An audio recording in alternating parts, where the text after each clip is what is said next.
नमस्ते, जय श्री कृष्ण, ओम साई राम। मैं करुणा शाह तमाम साई भक्तों का स्वागत करती हूँ आपके अपने यूट्यूब चैनल पर, जिसका नाम है साई करुणा। उम्मीद यही है कि आप सब स्वस्थ हैं, मस्त हैं और बाबा की रहमतों से तंदुरुस्त भी हैं। एक इंसान हुआ करता था जिसका नाम हीरा था। वो शायद फार्मर था और कुछ गलत आदतों में पड़ चुका था।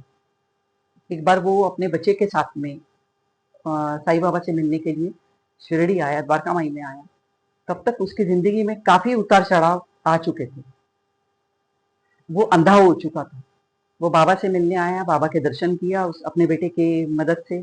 और कुछ शिरडी में घूमने के बाद में वो शिरडी से बाहर खेतों के किनारे आराम करने के लिए बैठा हुआ था।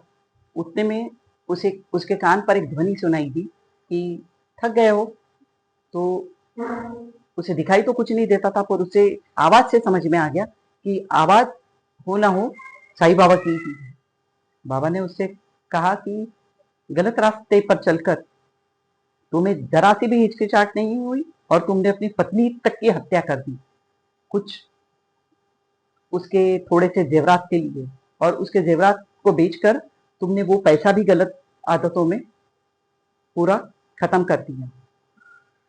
तो वो कहने लगा कि हाँ बाबा, इस बात का मुझे बहुत पछतावा है और इस भयंकर बड़ी गलती की मैं सजा तक जेल जाकर भुगत चुका हूँ। और आज भी मैं अगर आपके पास मैं आया हूँ ना बाबा, तो मैं अपने लिए नहीं, अपने बच्चे की लिए आया हूँ कि उस पर आपका आशीर्वाद सदा बना रहे। तब बाबा ने उससे कहा कि तू अपने बच्चे की चिंता मत कर, उसकी जिम्मेदारी पूरी मेरे ऊपर सौंप दे, उसकी रक्षा करना ये मेरा कर्तव्य मैं समझता हूँ। तब उसने कहा, वो खुश हो गया चलो बाबा से ये आश्वासन पाकर।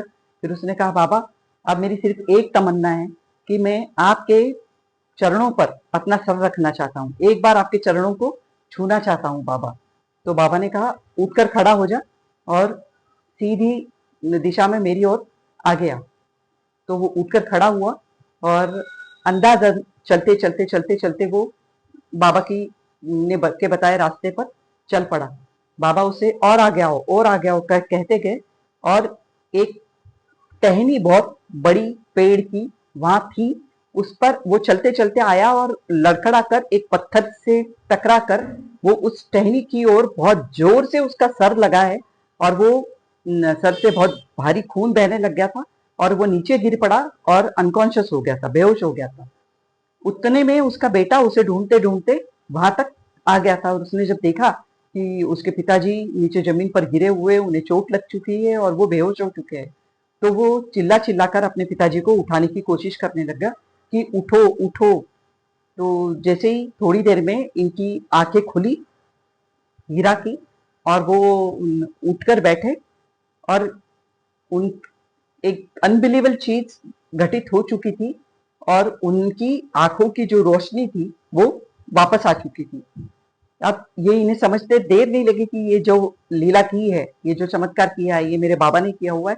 और वो जोर जोर से साईं बाबा कहकर चिल्लाने लगा और चिल्लाकर दौड़ते हुए बाबा की ओर जाने के लिए तैयार हुआ कि मुझे बाबा से मिलना है, मुझे बाबा के दर्शन करना है। उतने में एक ध्वनि उसे सुनाई दी कि अब दोबारा मेरे पास आने की जरूरत नहीं है, अब तुम अपने गांव की ओर लौट जाओ। उस वक्त हीरा को ऐसा लगा कि अब बाबा का आदेश मानना चाहिए। दर्शन तो मैं करके आ गया हूँ, आंखों की रोशनी बाबा ने दे दी, बाबा ने सही रास्ता जीने का दिखा दिया और मेरे बच्चे की परवरिश की जो मुझे चिंता थी अंधेपन की वजह से, वो भी बाबा ने दूर की है। और इस तरह से हंसी खुशी अपनी जिंदगी की सारी कठिनाइयों को शिरडी में त्याग कर वो अपने बच्चे को लेकर अपनी गांव की ओर चल पड़ा। फिर कहती हूँ साईं बाबा उनके ही नहीं है जो उन्हें चाहते थे, जो उनके परम भक्त हुआ करते थे, उच्च कोटि के भक्त हुआ करते थे। बाबा उनके भी है जो भले अपने भूतकाल में गलत आदतों में पड़कर, गलत तरीके से बर्ताव करके कुछ पाप कर्म उनके हाथ से हुए होंगे, पर जैसे ही बाबा के चरणों में आकर बाबा ने हीरा का जो असली पछतावा था ना, वो देखा था। बाबा जानते थे कि ये अंदर से टूट चुका है, ये अंदर से पछता रहा है, ये अपनी गलती की सजा भुगत चुका है और अपनी गलती को पूरी तरह से मानकर सुधरने की राह भी पकड़ चुका है।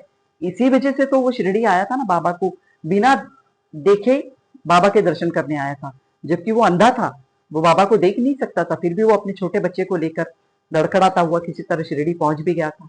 बाबा के दरबार में आकर बाबा के सामने बैठकर जा भी चुका था।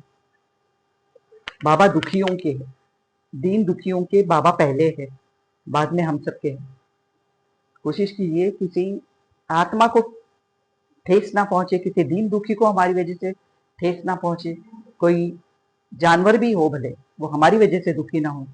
एक चीज मैं आपको बता दूं, बाबा कहा करते थे कि काका काका साहब दीक्षित को बाबा कहा करते थे कि काका, जब तुम लोग किसी के साथ में गलत करते हो ना, किसी को गलत वाक्य प्रहार करते हो, जैसे अपनी जुबान से किसी को मारने की कोशिश करते हो, उसी वक्त समझ लिया करो कि तुम्हारा साई सफर कर जाता है।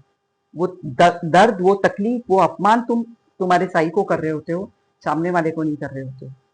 तो ये एक दृढ़ विश्वास मुझे भी है कि किसी की आत्मा ना दुखे, ऐसा बर्ताव करते जाओ।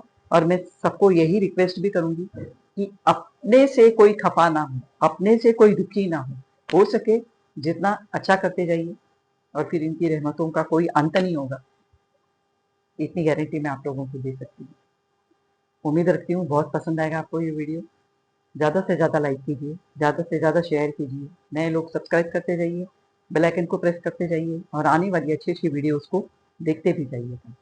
फिर उपस्थित होंगे आप लोगों के सामने कुछ अच्छा विषय, कुछ अच्छा टॉपिक लेकर।